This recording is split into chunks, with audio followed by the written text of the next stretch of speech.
President Trump were to fire Fed Chair Powell because he's not doing what he wants him to do, what do you think the stock market fallout would look like if the independence of the Fed is in jeopardy? Yeah, I mean, that is a problem. It is a sure, true problem. A lot of Americans have the misperception that the Federal Reserve is a federal division of the federal government.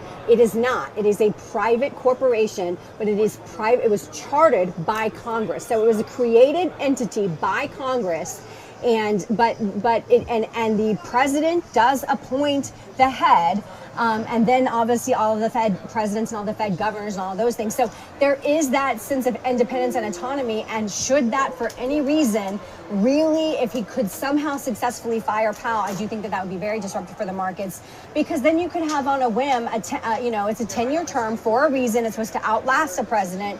And if you started to really jeopardize that independence, that would be a problem for the markets, because then you have the executive agency that, of course, every president wants the stock market to go up under there. And we can make the stock market go up in a lot of nefarious ways, constantly printing stimulus, constantly keeping the cost of capital way below what it should be naturally, organically. And so you have to have that independence, and that needs to be maintained. What would that disruption look like? How much would the market fall? I think that you'd see a pullback in the markets, but then you would also, it would be depending on what was happening, right? Because if you were replacing Powell with someone who was more ready to and cut interest rates and do back into quantitative easing again, that would actually help capital markets, because then they would think, okay, we're going to have low cost of capital, we're going to be able to do research and development, we're going to be able to expand our infrastructure into AI and all of these things that were on the fourth industrial revolution cup. So it would actually possibly, in this case, might be helpful, because Powell is seen as kind of being restrictive, whereas he's been accommodative, but now he's being restrictive. And so I think in this case it might be helpful short term, but